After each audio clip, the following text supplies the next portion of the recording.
Early signing day kicks off tomorrow for Hugh Freeze and the Auburn Tigers. Let's talk about it on this live edition of the Uptempo Podcast.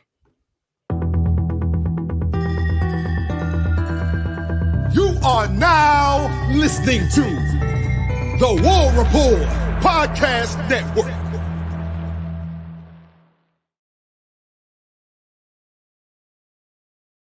What is up to my Auburn family, man? I hope everybody's having a good Tuesday night. Let's hop right into it, Blake. It's signing day eve, baby. We got some big fish joining the family tomorrow. How are you, man? I'm ready. I'm excited. I'm pumped. Just the excitement around the football program, man. I just keep saying it over and over. I know I sound like a broken record, but it's just it feels different, just watching Hugh Freeze and the way he operates. And I just watched the video right before we started recording, him sitting down in his office at the desk and just talking about what recruiting means to this conference, man. Like, you have to stack recruiting classes if you want to win in this conference. That's what it takes, man. You have to put talent on top of talent on top of talent. You go back, you look at Georgia and how they created dominance. You go back and you look at Alabama and the way they come up out of the mud with Saban and started creating dominance. They started stacking talent, Dustin. And that's what it takes, man. That's what it takes. Is you got to come in tomorrow and you have to secure a top 10 class, because what happens in the college football playoff? Teams that have top 10 classes play for national championships. And the field's expanding to 12, Dustin. So if you get in that top 10 and then next year you get in the top 5, like we all think we possibly can, we're sitting here and we're starting to stack talent.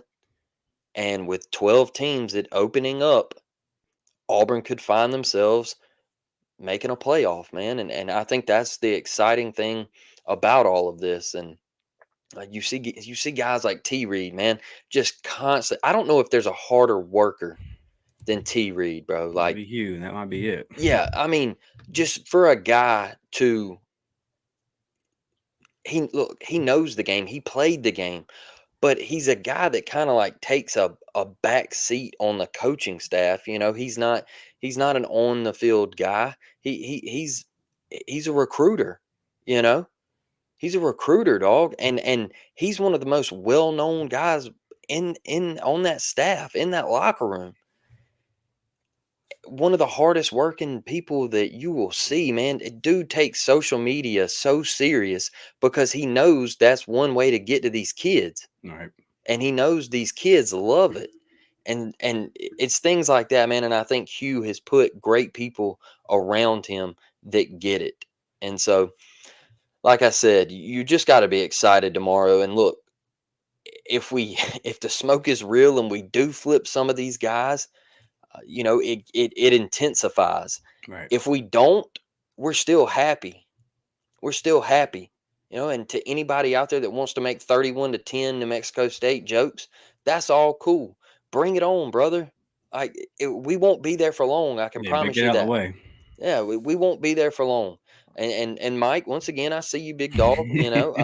You're consistent, and I like that. You're consistent, and you're here every episode, brother. We appreciate the algorithm boost. We love it, and I promise you, 31-10 to New Mexico State will not happen again under Hugh Freeze, because you got him now, and you better get your licks in quick, brother. Yeah, this is where it starts. And when you talk about the top end talent, let's think back to some of the guys that Hugh flipped on short notice last year. Connor Lew, Keldrick Falk, Kayan Lee, the top end guys. People were saying from the get-go, Connor Lew, maybe the best center in the class. People were saying from the get-go, Keldrick Falk, day one contributor, will come in and help you out immediately from day one. They were telling you that Kayan Lee will find his way on the field pretty quick, right? And all those guys did. So because that's what when you go get those top level guys. I mean, Kayan Lee, you flipped him from Ohio State. Cristobal loves him some O-lineman, right? You flip Connor Lew from Miami. Some of these guys in this class, as we'll get into the 24 class now, DeMarcus Riddick is already signed his letter and is at Auburn. He's on the practice field already. Yeah. And Blake, I'm getting reports that the kid's out there getting off. Yep. Looking like one of the best linebackers already. Well, that's what happens, man. You go get top end talent. And boy, speaking of linebackers, I'm so damn excited to see this linebacking room that we're about to bring in with Josh Aldridge, because I saw what Josh Aldridge did last year with some diamonds in the rough, like a guy like Eugene that's always had the potential, but a guy like Larry Nixon who probably had a ceiling. I mean, he got the best out of Larry Nixon, right? Like, you got the very best out of Larry Nixon. What's he going to get out of DJ Barber, bro? What's he going to get out of DeMarcus Riddick, man? I'm really excited. I'm really excited for that. I wanted to get over here, man, before we get into the 04 class and kind of break it down and talk about some stuff and holler at the people. Our guy Riley says, up tempo. Riley, you're here, man. You're consistent. You always rock with us. You've been with us for a while. We appreciate you, Riley. What's up, brother? Blake, I like this one, man. I had to start this one. This one meant a lot to me. Trevor says, I'm in the military and a diehard Auburn fan and just recently discovered you guys. And ever since, I don't listen to anybody else on my hour commute. Trevor, first off, brother, thank you for your service. And second off, we really appreciate your view, man. Thank you for letting us be a part of your day, brother. Yeah, Dustin, right here. Trevor. Man, I got family that served in the military, man. And first, like Dustin said, we appreciate you. Everything you guys give up and everything that you do for this country, we appreciate you. It goes such a long way, man. It really does. And I don't like getting into stuff like that, but I feel like sometimes this country, loses sight of things like that. And so one thing that we will always do, man, is we will always show our troops the love that they deserve on this show, man. So Yes, we appreciate you. Damn straight about that. Charles Allen, my guys. Charles, you're my guy, brother. Connie, how are you, darling? War Eagle guys. War Eagle to you, Miss Connie. Hope you're having a lovely evening. James says, whatever happens tomorrow, we are good. Let's enjoy the ride. I think this is a good point. So I personally think, guys, that we get a flip or two. I think obviously it's not a secret, and I'm breaking news here. The 4-star tackle, Morris Williams, is committed to Florida. I think that he's going to end up at Auburn, right? We don't know. And this final night is when the late night calls happen, the late night push. I think back to Tony Mitchell last year. Our guy Jason Caldwell over at 24/7 getting left out in the cold on the way to his signing ceremony because he's been told by Tony Mitchell himself, I'm going to Auburn. Saban makes that late night call. And all of a sudden, man, but the thing about that situation is Hugh was just coming in. Hugh's had a year now to really build us up and put together this top 10 class. So, yeah, let's say that we don't get anybody but a Morris tomorrow, or we only get one, right? Even if it's a Morris and then we get LJ, flip them, whatever it is. Say you only get one of the 4 or 5 guys you got circled, and it doesn't go quite the way that the hype is, right? You're still good. Like you're still going to finish in it. You're still going to finish in the top 10. You're still going to maybe even around the top 7, top 8. So yeah, Hugh has done a hell of a job because the way recruiting works now is, and everyone's mentioned this before, that college recruiting, but it's not what it was in the sense of, you used to, if you were a college football fan, you couldn't go to work on February 2nd because half your class was going to decide that day. Now, you may have had some indication of where these guys were going to go, but you were going to find out about 8, 10, 15 guys possibly on signing day on February 2nd. And now, obviously, with the way the portal, the NIL, the way the days have moved around with the early signing day and all that kind of stuff, it happens so much quicker in the game where a lot of them want to commit before their senior year. So it's well documented at this point how behind the 8 ball Hugh Freeze started. But as we sit on the eve of signing day, I do have to point out we're sitting here with a top 10 class, man, and it feels good. And one thing that I wanted to get into, Blake, was, we talked about linebacker there. I hinted at linebacker. I wanted to talk about receiver because we're fresh off of watching what we just watched this year, right? And I don't think it's any stretch of the imagination to say that from game 1 to game 12, wide receiver was the most inconsistent position on this team. And it's the most talked about position from Coach Hugh Freeze. I mean, he said all summer without really telling us, but he still kind of told us, wide receiver going to be a problem this year. Y'all bear with me. And that came to pass, right, Blake? But me and you for one, because Hugh decided I'm going to get half my receivers from the 2-5-1 this year as I play some of these guys' highlights. Everybody in this clip here, the only guy listening is Malcolm because I wasn't able to go watch Malcolm. But me and Blake went and saw Perry. We went and saw Bryce. We went and saw Cam. I'm telling you, these guys are dogs. And I didn't get to see Malcolm Simmons personally this year, but I'll read you Malcolm Simmons' stats, Blake. 60 receptions, 1,279 yards, and 14 touchdowns. Our guy Perry Thompson, 53 receptions, 718 yards, 7 TDs. One of them, Blake almost got us jumped over. Bryce Kane had 43 reception and 948 yards, 16 TDs. I went to 2 Bryce Kane games. I saw 6 TDs. Cam Coleman, 61 receptions, 1,372 yards, 18 tutties, and a state title. Like, we knew when Hugh Freeze was coming in, man, that the wide receiver position was going to be something that he was going to attack out of high school. We expected a big class. We expected a guy or two.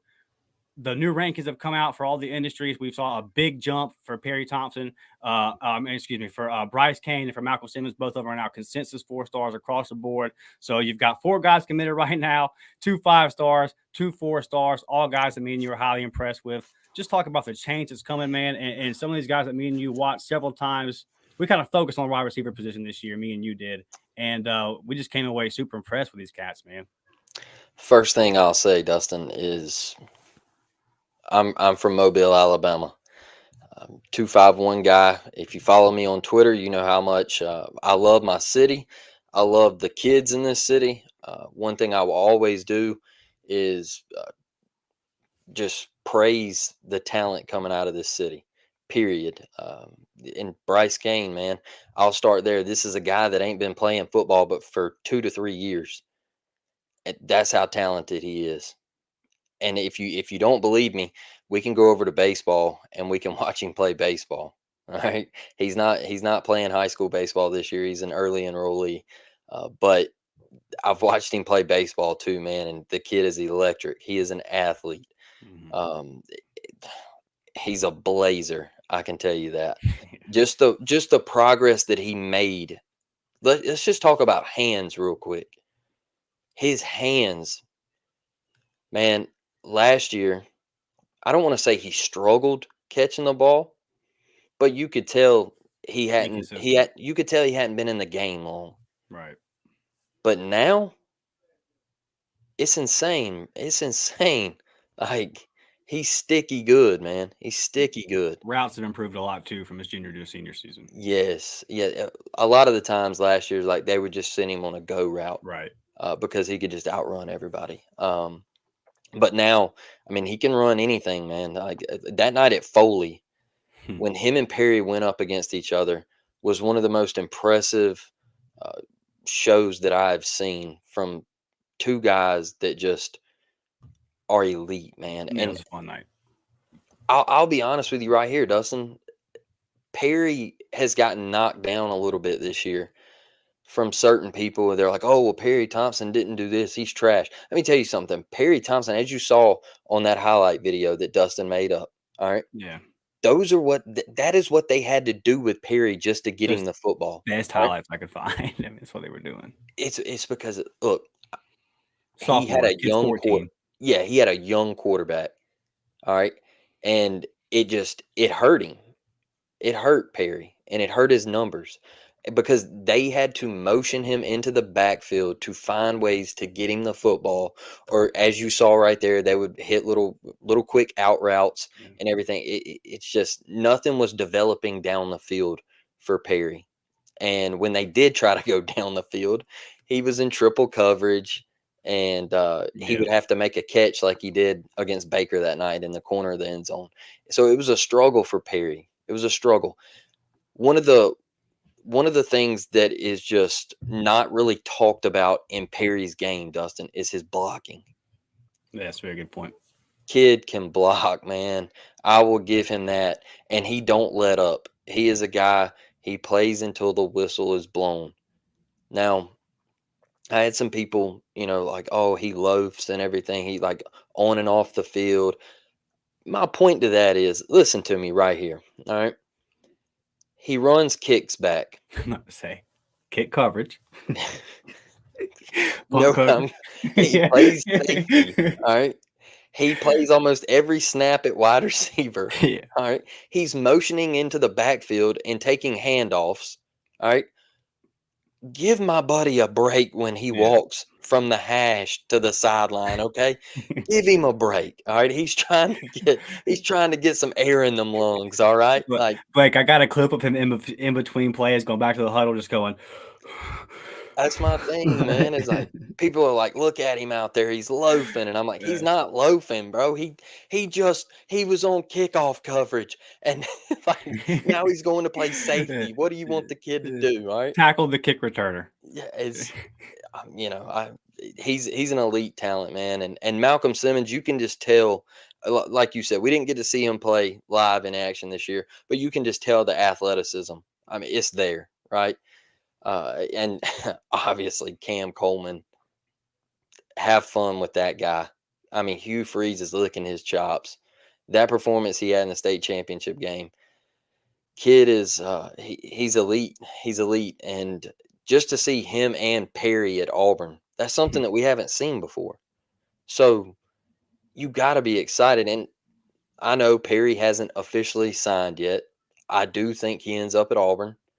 I know there's all that buzz about Yeah, him 100% going on to that. Alabama, but just Perry and Cam. I saw Hugh tweet out about AJ Brown and DK Metcalf. Yeah.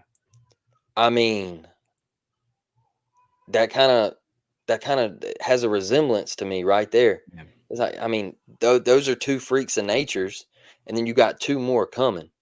So, I mean, Hugh knows how to work that position, and we know that. And Perry even said it in a press conference. So, Right. I'm excited, dude. It just feels good that we've sat here for so long as Auburn fans and we've struggled at that position. We've struggled. And you've had guys come through where you're like, okay, he's a guy on this team, like a Seth Williams, but we haven't had that guy to take us over the top, man. Like you look across the state and all the guys Alabama has had, we haven't had that dude. And now they're coming. Right. So I'm just impressed with Hugh, man, and I don't think Marcus gets enough love either. Like That's a good point. I don't think he gets enough love for what he does. And we were at the Foley Baker game this year, and Marcus was there. All right, and Marcus Davis, if anybody just doesn't know who I'm talking about, Marcus was patrolling the sidelines nonstop, working back and forth between Baker and Foley, constantly, just back and forth. All right. He was working, man. He just wasn't there to watch a game or whatever. I mean, he was Yeah. going all around the field, watching these guys, tracking them, man, watching it, what routes they were running, where were they at on the field, what were they doing. It's things like that, man. You got to put in the hard work, and it's showing off. Yeah, for sure. The thing about Cam, dude, is like, and Perry. You saw the picture that they posted from the Jungle Sunday of the USC game, dude. Perry's hands are like, Yeah. it's really exciting. When you have guys like that, man, you're going to make mistakes in football games, right? You're going to be in 3rd and 2, and a lineman's going to pop up sometimes, or you're going to run for the first down, but the tight end moved too soon, illegal man in motion, whatever it is, you're back now at 3rd and 7, 3rd and 8. What Auburn hasn't had is the playmakers to make up for the mistakes. So when we've been in these big games, we've had to damn near play perfect. How did we preview the big games this year, Blake? Georgia, Bama. Okay, let's see here. We got to win the turnover battle by 3. We got to hit every damn big play that we like. You got to play perfect. Yep. When you have the Perry Thompsons and the Cam Colemans, you don't have to play perfect. It can be a 50-50 ball, like a guy like that I watch every Sunday and Mike Evans. Mike Evans has had 1,000 yards for all 10 years now of his career. He's done it with Jameis Winston, Mike Glennon, Tom Brady, Baker Mayfield. He's done it with everybody, right? It's a lot of 50-50 balls, knowing how to box out and go up and get the 50-50 ball. Obviously, Perry and Cam do that very well. But if you watch it in one of those clips, man, it's a clip I played before. Bryce will go up and get that rock too now. Yep. Bryce, because of his 4.29 speed, there's other aspects of his game that I feel like get unlooked. He will go up and get that rock, dude. So after watching this whole year, I look at this and say this and then depth at the edge are the biggest positions of need. And I think this is going to end up being the best receiver class in Auburn history. If you complete the infinity, the whatever Cam Coleman's calling it, I'm not a superhero guy, so I don't want the Marvel people to come at me. Yeah. But if you complete the Freeze 5 row, then obviously it knocks it out the park. But I think you've already knocked it out the park because one thing there wasn't any proof of concept. There wasn't any substance on the field. You didn't have anything to sell as far as what you did this year. If anything, it would be a little bit discouraging, in my opinion. Remember, after the New Mexico State game, everybody was like, oh, man, Cam Coleman left early. And I didn't think that was a strong indicator, but I was like, man, we did get smoked 31-10. Like, it wasn't a good look either way. But it just hasn't mattered. And to your point about Marcus Davis, that's a big testament to his work as well. Our guy, Knox Cleveland, says, what's your final thoughts on KJ? He didn't sound too convinced in the interview with Florida State, or maybe I'm looking too much into it. I'll say this, bro. This is one of those that our members know in our group chat. I actually have a really good source on this one, like a really good source, and I have no idea, bro. Like, I don't think anybody does, man. I don't know if KJ knows, like, I don't know. And maybe they're playing it super close to the vest. In the age of NIL, dude, you never really know because it's like, are they just trying to drive up the bag? There's so many things that could be at play here. This is what I'll say about KJ Bolden. I think that KJ Bolden, I've seen this stuff about Georgia Surgeon, and I've made this joke the other day, right? I said, wouldn't be surprised at this point if Georgia just swung in here and he committed to Georgia because that's just the way this one's been. Yep. So that wouldn't just blow me away if that happened tomorrow. But I really believe that he has a strong relationship with Coach Mike Norvell, and I think he's built and now has a strong relationship with Hugh Freeze, and he's torn. Yep. And like, that's one of the things, man, that needs to I saw some Auburn people trashing Casey Poe last week for posting like a legitimate thank you shout out to all the teams that he considered in his Final Four. And they were like, oh, he's just trolling us by saying thanks to Auburn. No, he's not. They recruit over time, man. These families meet with these coaches. They host them in their home. They cook for them. They host them on these visits. They build relationships. These are all good schools. They're all good universities. These are all good coaches. These relationships are probably genuine and real. And these kids, like, they don't want to they're going to have to let somebody down. Yep. And they don't want to do that. That sucks. And KJ is going to have to let somebody down here in 24 hours or so. When he's going to 12 tomorrow. So, pretty soon he's going to have to make a decision. And that's a tough decision for a 17-year-old to make, man. So it's on this one with KJ, and I've been saying this from the get-go with KJ. We will know when he puts the hat on, and even then, wait and see until he gets up and walks away from the table. That's when I think you'll know. When that letter gets sent in. So how do I feel on him? I said a whole bunch of stuff right there to say. I don't know. I mean, it's tough, man, because like Ike was saying a while ago, it's going down to signing day. Right. I don't think anybody knows. And I think, like you said, I think KJ might be struggling with this. And, he's built relationships, and I think he's close with Hugh, like you said, and Mike Norvell, and he's going to have to break somebody's heart. But one thing I don't want to see is if he doesn't pick us. Oh, yeah. Just hey, congrats, brother. Go play your heart out. Make a lot of money one day. I don't want to see the other thing where, fans get on there and go after 17-year-olds for making a college decision. Wild to me. But transfer portal era, man. They can always circle back around. You just never know. Don't ruin the chance. Riley says they can't double team them all in reference in our conversation a minute ago about receivers. You're damn right. And that's kind of been my thing on everyone asking about Perry. Look, Perry was one of the people that was recruiting Cam Coleman the hardest. Yep. For months, he was recruiting Cam Coleman. You don't want to go to Texas A&M, man. Come over here with me. We'll be a problem. We'll bring Auburn back. We'll be a problem. We'll do this together. You saw the video they posted, them racing each other, like having a great time with the game. Yeah, they understand that. These kids understand that nowadays. They know that it can't be just me. So they're bought into this, Riley. That's really the important part. I think these kids are bought into what you're talking about here. If I'm not mistaken, didn't Perry go to A&M to hang out with Cam when Auburn played at A&M this year? I'd have to check. I'm not sure. It's very possible. I'm pretty sure Perry went on his own dime and took a trip out to College Station just to be with Cam Coleman and watch the game. Yeah. So, like, that is why people here in Mobile are like, man, you think Perry flips? Do you think Perry flips? And I'm just like, I don't. He could shock us all tomorrow. I don't know, but I don't think he does. I think he's all Auburn. Yeah, me too. Brad Browning says, what was the thing on X about Cam Coleman committing to Alabama? Anyone see that? I saw it.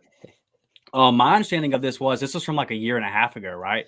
This wasn't even, a lot of people are saying like he did this last night as a troll.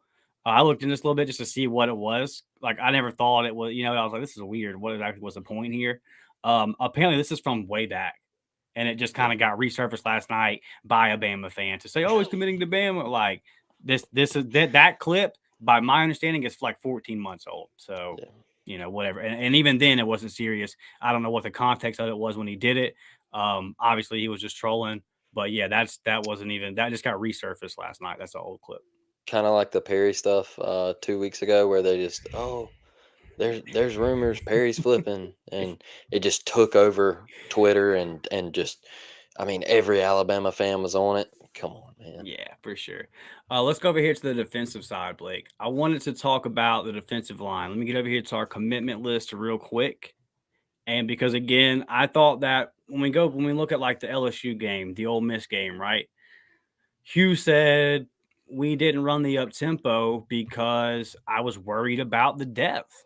He said, I'm worried about the depth, and I was worried about our guys running out of gas. We're trying to go up tempo versus a team like LSU, and he was worried about defense running out of gas and LSU running up 60 on us. Now, we ran out of gas, and they almost put up 60 on us, and we didn't run our offense. So none of it worked. But me and you at the time, we did say, hey, we see the game. Like, this makes sense. Did it work? No. But we understood it. And because there wasn't anybody to rotate. I mean, Keldrick Falk had to play about every snap there towards the end of the season once bodies started going down.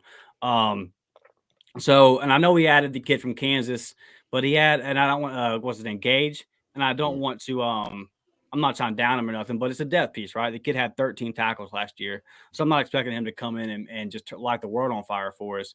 But I do think that Jeremy Garrett has done one hell of a job. Looking at the edge, you've got Jamonte Waller, 5-star out of Mississippi, Joseph Phillips, who you took right out of Georgia's hands. He had actually informed Hugh Freeze, I'm going to Georgia. Hugh Freeze basically told him, no, you're not.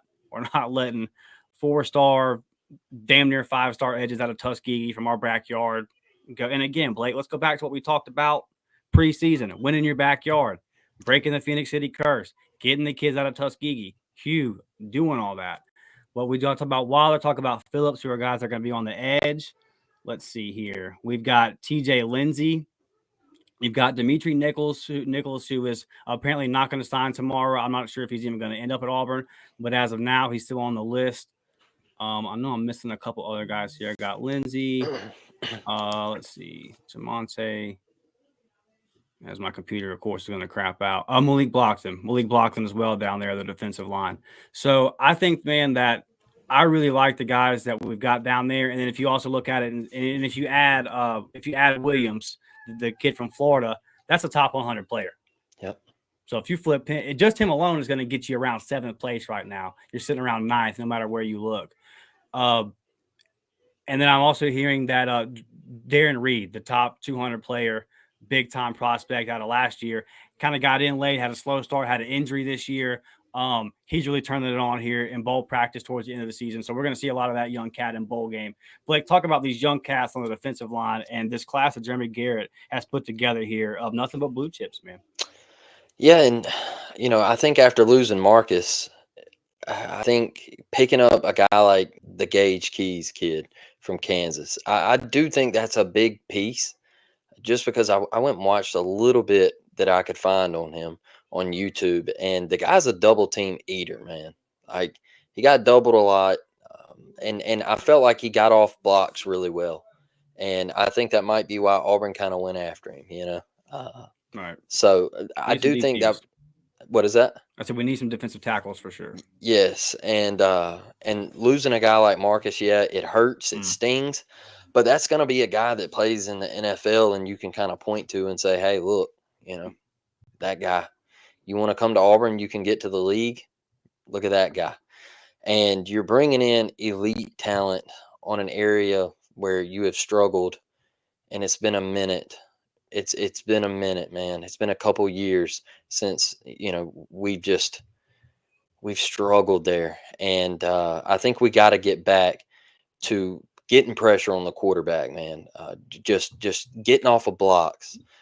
It's been tough the past couple years as an Auburn fan because we've been so used to seeing dogs on the D line, Yeah. And look, we had guys that could get to the quarterback last year, but I'm talking about in that interior.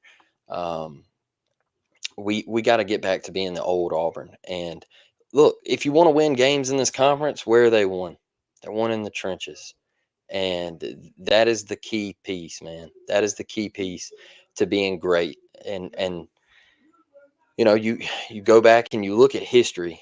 Just look at the teams that have been great. You look at that Auburn team in 2010. I ain't even got to say his name because you know it. You know who was great. He was from Mobile, Alabama, baby. An absolute dog. All right. And you're not going to win many games when you lose the line of scrimmage the way we had been losing it. And, what the staff continues to do with keep going and getting blue chips and getting the talent to come in here. One thing I don't want us to get too high on next season. I know we look at the schedule. Dustin and I broke it down the other night, what we think the schedule could possibly be. But we're going to have some puppies out there next year. Yeah. We're going to have some babies. So I know it's exciting right now. I know man, I love sitting here going, hey, we could win 9 games on that schedule next year, maybe 10, and I get that in me sometimes, but then I realize, hey, dude, we're going to have some pups out there. So, man, I'm damn proud of the staff and the effort they have put in. And I think the sky's the limit, man, for this program right now, the way we're headed, just the intensity that is leading up to tomorrow, Dustin. I can't say enough about it. I mean, look at the people we have in here right now. Right. Auburn is back, dude. They're back. They're back. And I know that might seem crazy to say to some people because of the season that we just had. But we're recruiting, baby. We are recruiting. And it's not like it was 2 years ago when we didn't even get excited for National Signing Day. Right. And that ain't a knock to the kids that are on the roster right now. I'm just saying, when your rivals are consistently out-recruiting you 3 to 4 times, 5 times the talent that you got, it's a struggle, man. It's hard to get excited. And then you have to watch them play in Atlanta and then turn around and play for the national championship. It's tough. So I think we're getting there, Dustin. I think we're getting there. I am tired of when the SEC championship rolls around, people being like, who you pulling for? And me being like, shit, the refs, I guess. Like, I'm pulling for whoever to win 2-0. Like, I don't know, man. Nobody. Nobody, bro. I'm tired of it. But look at how our 2 biggest rivals have recruited. And when you talk about how LSU, you mentioned all the time how LSU is a comparable program for Auburn to look at and say, at our best, we can be that. Yep. We can be 9-3 every year, and then every 3 to 4 years compete for a natty, and always be in competition for the SEC title, like we missed it by a game or 2, or winning that thing. And I thought that was a very good point because when you look at resources and where the programs are historically, I know LSU right now is a little bit ahead of Auburn and that kind of stuff, but it's an achievable place for Auburn to be, right? Mm-hmm. And we can recruit at the level that LSU can. And so when you look at our 3 biggest rivals, and we'll see if LSU continues to be one as they hop off our schedule here, that sucks, man. It sucks. It sucks. It really does. It's not even fun to think about, dude. Like, I love the new SEC, Dustin. I didn't mean to cut you off. You're good, brother. Go ahead. I I just feel like we've had so many battles and Mhm. we've had so many down to the wire close games. Just, I mean, setting off the Richter scale and everything. Like, Yeah. I Yeah. mean, that rivalry has been it's been college football, and you take it away and just say, hey, look, we're not playing it anymore. It'll come around every 2 years, every 3 years or so, and we hate it for you. But it's like I can remember, I can remember Les Miles over there just clapping his hands, and them running them running the clock down to 3 seconds, Oh and my God. just making magic happen. And I mean, it's just been an insane rivalry, dude, and I hate to see it go like that. It doesn't even feel right. Like, my buddy's an LSU fan, and he sent me the Woody thing the other day from Yeah. Toy Story. It's like, so long, partner, and I'm just like, yeah. Yeah, it definitely sucks. And when me and you were growing up, and a lot of people listening to the pod, that winner of that game was winning the West. I Hmm. mean, pre-Saban, that's how it was, and a lot of that was because Saban was winning titles at LSU. But yeah, man. So looking at some more of these comments, Knox Cleveland, I got you starred here. Let me go down to you. Okay, now I got the first one here. This is a continuation of your first comment I had starred. So Knox says, and the players that are already committed said something about some other big things happening tomorrow. So these guys know something we don't, and I can't wait. This is the one thing that I really like, and Blake's kind of mentioned it these last couple of weeks, is that the guys like Marcus Harris and Jalen Simpson, who are not going to play with these recruits, but Yep. are still going in there and selling the program and saying, "Hey, bro, listen." And I'll tell you nothing that sells it. I'm watching my Bucks on Sunday versus the Packers, and I got KJ Britt out here starting at middle linebacker, having a hell of a day. I've got Carlton Davis over here making $18 million a year, locking down corner. I've got Jamel Dean over here making $15, $16 million a year, locking down corner. Okay, look at the other side of the ball. I got Rudy Ford over here. I've got Anders Carlson over here. I'm just saying, man. And this is Auburn down. This is Auburn don't win the bowl game, had 3 losing seasons in a row, has lost 4+ games since 2014. And I can still go across any NFL game on any Sunday and point to multiple sides of the ball and say, hey, Auburn guys, Auburn guys. Hell, I give you 2 starting kickers that came out of the same woman. That's how we do it, right? Hey, and Darius Slayton is an NFL wide receiver. For so any of you gumps that say Auburn doesn't have a wide receiver in the Hey, NFL, you're wrong, because give us Darius Slayton, I think he's got like 500-600 yards receiving for the Giants this year. So, go kick rocks. Yeah, and give us 3, 4 seasons, and we'll have plenty of receivers in Yeah. there. Janie Reese says, anyone else been wondering if Lane Kiffin is onto something with seemingly favoring the transfer portal over these unproven high school kids? I'll answer this one first, Blake. Um, I don't think onto something as far as like he's figured out something that other coaches haven't. I think it's the best recipe for Ole Miss. Hmm.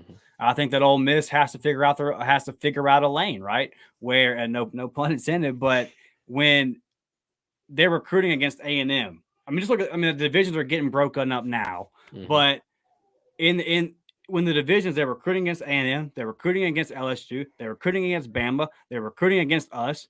Those are all teams that are historically above them.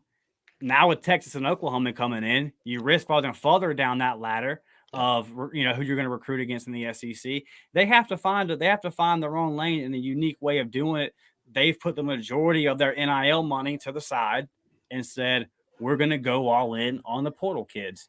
Is it sustainable? I don't know. I think it'll probably be hit and miss. I think there will be years where they go 8-4 and it doesn't quite mesh, whether it be on the field or off the field. And I think there are years like this year where it will mesh and they'll have a good season. Can they ever win a natty doing it? No. I firmly believe that the only way to a natty is stacking top 10 classes. And you probably need one of those classes to be around the top 5 range, but stacking top 10 classes on top of each other for multiple years. That's the only way, in my opinion, that you'll have the layered depth needed, and then use the portal to fill out your needs as it goes. Okay, I see a guy here. We have a relationship with him from previous recruitment. We can fill him here. A Dylan Wade, a Muskrat type situation. We got a need. You can come in and plug it. But we had to be so portal heavy last year because of the turnover and everything that was going on. We might have to be a little more portal heavy here come springtime than Hugh wants to be. We'll see how it all falls out, right? But I see it, Jamie, and I think it's the right plan for Ole Miss. And I applaud Lane because I think it's working for them right now. I think that their success this year, though, it might be the ceiling for the way they're doing it. But with what they have, the resources at hand, I think he's done a fine job.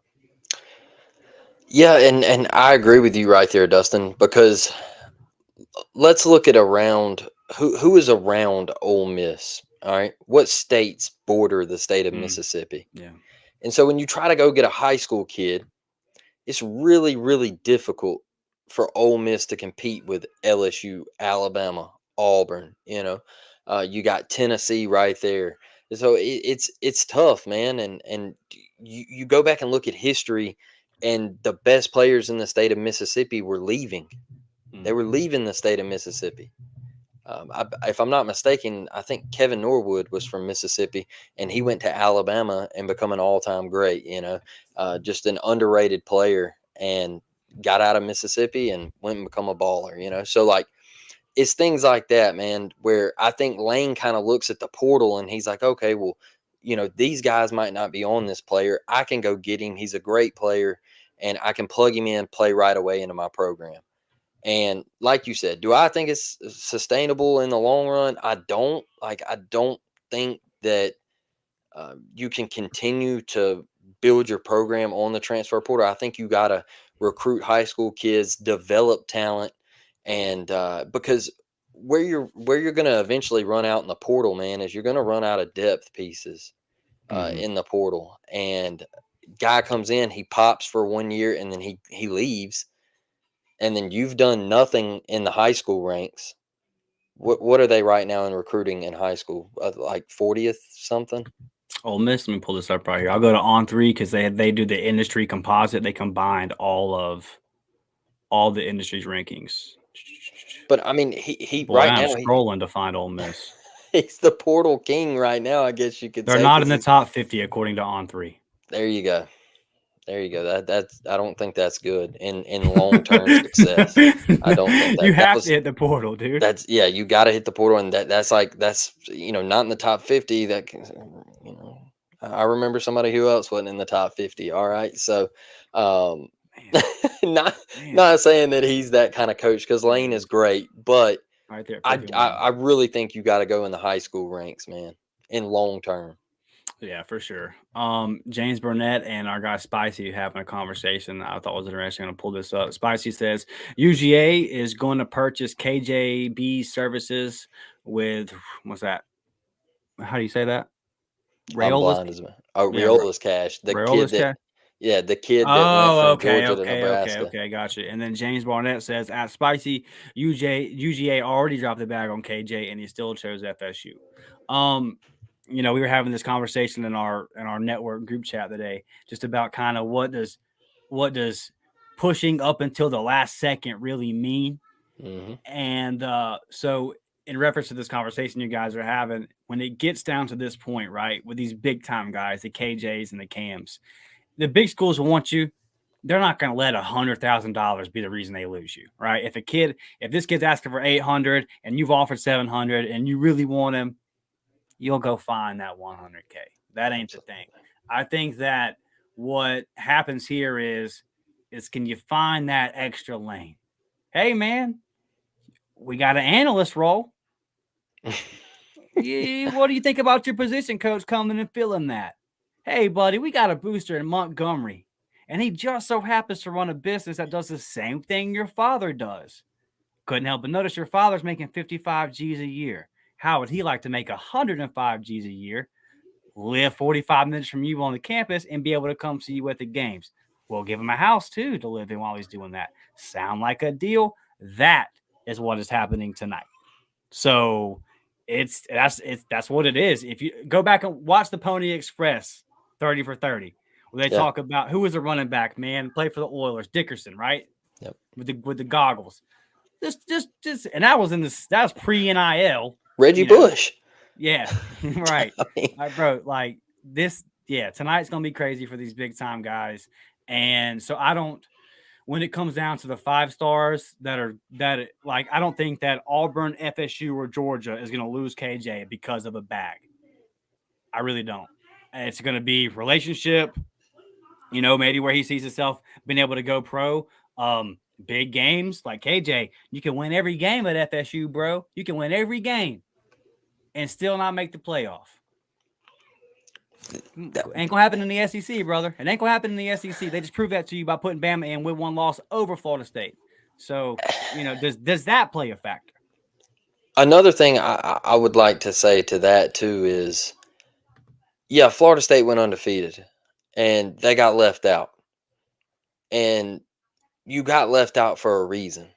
All right. I know your quarterback broke his leg, but it showed me right there that the playoff committee does not value the ACC. Now, next year, listen to me right here. Next year, this thing expands to 12. There's a possibility that the SEC can take 4 teams to the playoffs next year. What is the ACC going to take? 1, maybe 2? Only would have been 1 this year, right? Exactly. It would have only been 1. So your chances of playing in the playoffs are far greater in the Southeastern Conference with this thing opening up to 12. Because they showed you they do not care about the ACC. They don't think it's a great conference. They don't play anybody. Your strength of schedule showed it. You had the 55th ranked strength of schedule. You don't play in big games. You don't. Your stadiums are tiny. I've been to FSU. It's not impressive. It seats 70 something thousand. Not impressed. It's nasty. They don't even clean it up. It needs to be pressure wash. Your rival, Miami. You want to go play at Hard Rock in front of 2,000 people? I mean, embarrassing. Yeah, I don't. The ACC just lost its luster, man. There's nothing there in that conference. Yeah. No, that's you mentioned the big games. That's a big point too, man. It's like you can play in the Iron Bowl, you can play in Auburn, Georgia, you can play in these big time games. Which, if he goes to Georgia too, you can have that opportunity as well. But so yeah, well, I don't know, man. That one we're gonna know at noon. I really feel like Devin popping on the show saying War Eagle. Riley says, I didn't realize FSU was such a poverty program. Riley, let me tell you about it. They call it Tallahassee, bro. It's called Tallahassee. When you get up in there, you'll realize like people don't cut their grass in here. They don't sweep off their porch. There's couches in the yard. There's babies in the street wandering around without parents. It's a disgusting, disgusting place, man. Absolutely, absolutely disgusting. So, yes, they are a poverty program in a poverty town. Sorry to anybody out there watching from Tallahassee. I apologize. 2013 still stings, man. Yeah, and I've grown up around them my whole life, and they're weirdly obnoxious. They're weird. Yes, Riley. Babies in the street, unattended. Well, in Alabama, we had babies on the interstate. So I'm kidding. Oh man, let's see what else we got up in here. Isn't FSU also having NIL problems? Oh, I don't know. I will say this though. I read an article a couple of years ago. And it was actually from a Tallahassee columnist. It was just really talking about, can Florida State kind of keep up in the era of NIL, because they really don't have a big donor base of a lot of money, and then how enthused are those donors about donating to football. That's something we'll find out in time. I mean, I'm not trying to do the crap on Florida State thing tonight. Like, they built a hell of a program, and I think that the playoff conversation it's a tough one. Like, I'm big on strength of schedule and all that. And then I'm also furious. I'm going more and more furious with people acting like quarterback's the only damn position on the field. So those kind of things are kind of like, they're kind of crashing on that one. But because I am getting very frustrated with people acting like, hey, Hey, I know you won the game with defense, but what's defense? James Barnett says, Dustin and Blake, in your opinion, who are we likely to flip tomorrow? I'm going to say Amarius, obviously. That's the one that's out there. And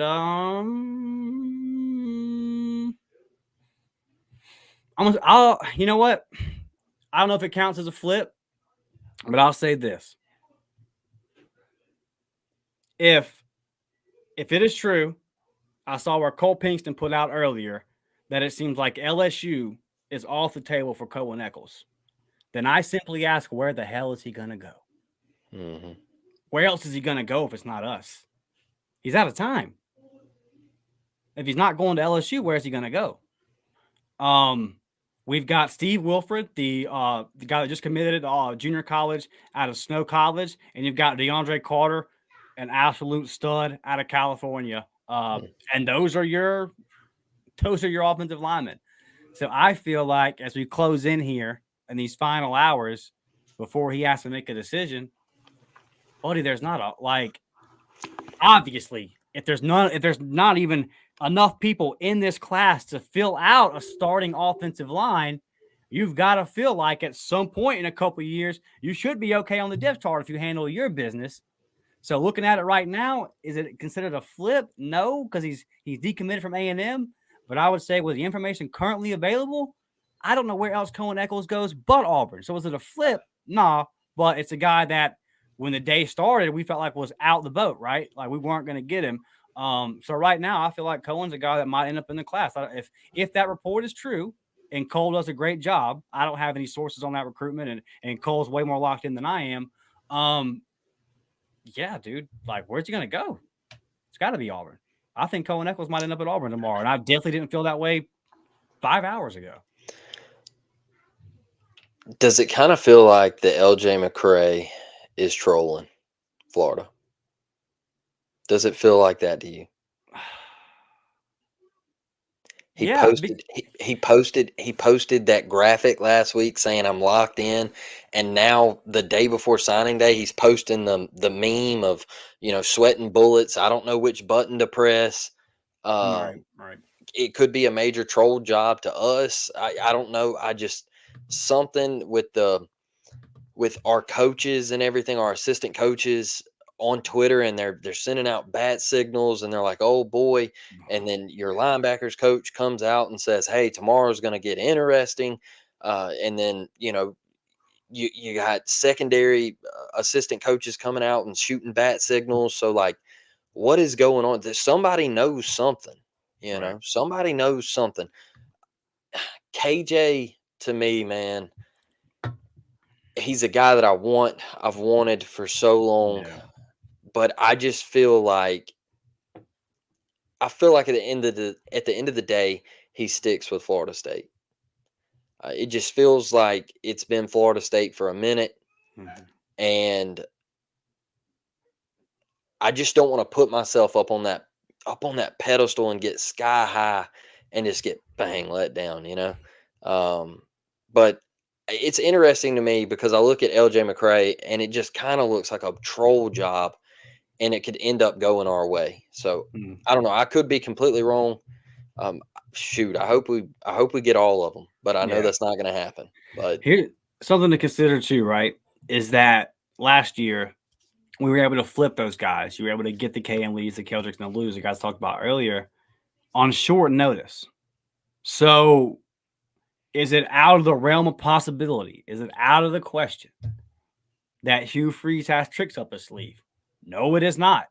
Mm-hmm. It is not. Because, man, some of Hugh's a dog, bro. Like some of the stuff that Hugh does to get these recruits locked in, and I'm not claiming any kind of, do anything or shady or nothing, but he is just relentless, man. I mean, just look at the Cam Coleman. Never wavered, never backed off for a second, stayed in the pocket. Brother, you're coming to Auburn. And here he is coming to Auburn. Yeah. So I do feel good and looking at a guy like LJ McCray and looking at a guy like KJ and saying, I'm I think one of them could easily flip, and I wouldn't be surprised at all. And then I wouldn't be surprised at all if when that happened, you saw some of these guys on the beat that cover recruiting full time let out a story saying, "Hey, they had this plan for a month." Like Hugh is. This is I've said it a couple weeks ago. This is why you hired Hugh Freeze. I think he's a great offensive mind and everything on the field. I think he's great, but this is his time. This is what Hugh Freeze does right here. Close out recruiting classes. So I do think that there's going to be a big surprise tomorrow. I agree, man. I agree. That's why I brought it up, because I just feel like somebody there's a troll job going on right there. And he posted that graphic, and then today he kind of come back around to the sweating graphic, and I was just like, okay, something's not adding up. So Blake, if you had to pick, would you rather have Ryan Williams or LJ McCray? I'm biased here because I've seen one of them play in person versus not seeing the other guy. Yes. If I'm gonna go this route, just because of the receivers that we're bringing in, and the depth that you're gonna have at that position, and especially you look at next year's class and what you're trying to attack there, all right, and you're trying to go right back to Central Phoenix City, right? Yes, sir. And so, I love Ryan. He's a Mobile kid. I want him. I think it would be A+ for Auburn. I mean, he's one of the best players I've ever seen in high school football. He's incredible. But I also look at the defensive side of the football, and I look at LJ McCray, and I think Auburn is in need a little bit more with LJ McCray right now. Just because I'm solely putting this on, you look at Cam and Perry and Bryce and Malcolm and what you have coming in, and then the next year with what you have. So I'm going to go LJ, but Ryan Williams, part of that could be me just thinking Ryan's a lock to Alabama too. So that's a difficult question. It really is. Yeah, like you said, when you already have 2 5-stars at wide receiver, you can say, okay, well, I'll take the other 5-star on defensive line, when obviously that's a position where you rotate more guys versus receivers. So, yeah, I mean, look, four touchdowns in the state championship. Ryan Williams is he's second, one of the greatest. Yeah, he's the second freakiest high school wide receiver I've ever seen, only compared to Cam Coleman. And I remember Julio. I was in that same. I graduated in 2009, so I got to watch him play and everything. So I remember Julio Foley. Yeah, he's the freakiest. And so yeah, Ryan's just talented, man. Like, he can do everything. He field punts, do it all, man. Run every route, nasty. Yeah, four in the state championship is just remind me of what Jalen Waddle did to us that day in 2019. Brad Browning says Florida made those graphics for all their commits. Apparently, is what I read yesterday. AU did the same. Yeah, that's the way this works, man. They're gonna make their graphics for guys that maybe not even like. Auburn has graphics made for KJ, for LJ, and all that. So you got to have them ready. So yeah, that's kind of the way that game works. Billy says, if I miss the lives, I always watch y'all's videos. Love y'all's content. Y'all and Jeffrey Lee, Jay Head, and Cole are my favorites. Well, appreciate you, brother. We do appreciate that, man. We're just two guys that love Auburn, and we've built this thing out the mud, man. I remember back when me and Blake were audio only, and we'd get fired up if our downloads reached 100, and we were like, hey, bro, triple digits. I mean, when Harson got fired, we had an audio. We were all audio only, didn't even have a YouTube channel. And I think it did over 300 views, and we were fired up, man. We were fired up. So, yeah, man, it's been a fun year for us, and we really enjoyed it, and appreciate you rocking with us, Billy. We really do, man. It means the world to us. Guys, get your final thoughts and everything in here. We're about to get out of here. Go over to the warreportshop.com. Get you that up-tempo T-shirt, man, that level up T-shirt. Real cheap. It looks real good. Our guy I put that together for us. So if you go over there and do that, get yourself a little early Christmas present, man. It'll help us out as well. You can join those memberships, And hey, if you just want to help us out real nice and easy, you can just hit that like button, hit that subscribe button. We're at 1,298 subs when we started recording this show. So I know there's 2 people out of the 127 that are in this live right now that are not subscribed. Do that, man. At least get us to 13. Our next goal is 1,500, though. So do that. Like I said, man, we're just steady stacking. We're steady continuing to build this thing. And it's been a whole lot of fun. Look at these final comments in here. Let's see.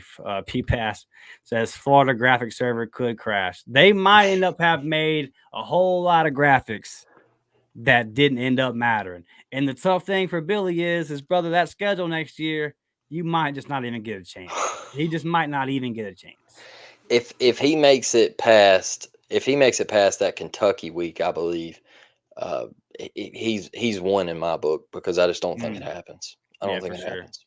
Knox says, I don't see an option to become a member. I'm looking, but I can't find it. Been trying for a minute now, but can't see where the button is. You got to do this on desktop, correct, Blake?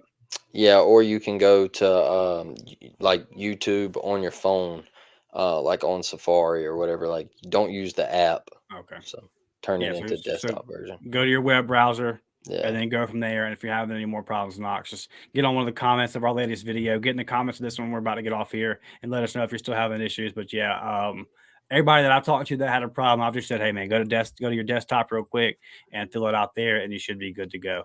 Chris Causey popped in and saying desktop as well. So yeah, man. Devin getting in and saying, finally got my membership. Y'all join up and hang out with us in the chat. It's a lot of fun. It is. And days like tomorrow are the good days, because I'm not going back to work for at least 2 months. They told me I did my first physical therapy Monday. They checked me in. They did some static therapy and said, okay, you're not allowed to lift over 1 pound. So we'll see you in 5 weeks. I was like, cool beans. So I got nothing to do with what I'm telling you. Tomorrow we are going to be going live 8 o'clock War Report. I'll be going 8 to 12, baby. I got Red Bulls, I got Ghost, I got my pain meds, I got granola bars. I'm ready to rock. So come up there tomorrow, man, after War Report for sure. Me and Ike, Mike, we're going to be over there, going to be doing our damn thing. And I look forward to seeing you guys over there. Blake, you got anything before we get out of here? Yeah, tomorrow I will be slinging tweets out while I'm at work. I will be in the group chat on Twitter, our game day group chat. We will be spicing that thing up, man. It's been spicy for the last 2 or 3 days, just talking about recruiting. I will be in the chat on the live with Dustin and them tomorrow on the War Report channel.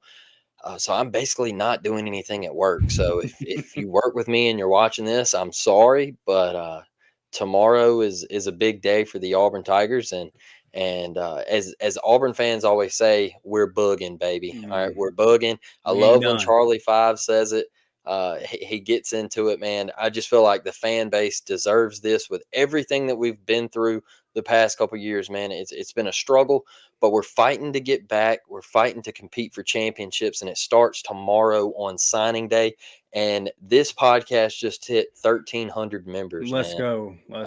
Y'all the best. Thank y'all. We appreciate y'all. Y'all the absolute best.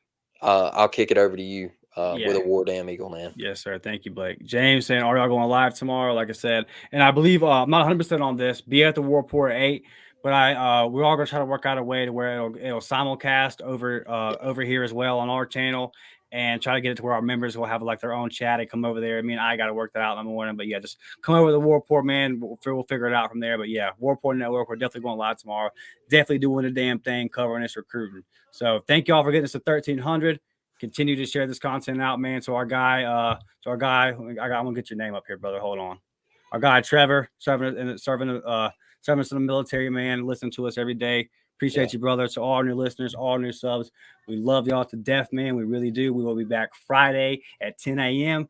Maryland starting quarterback decided he's sitting out the bowl game. Keontae Scott moving to outside corner. We got freshmen coming in.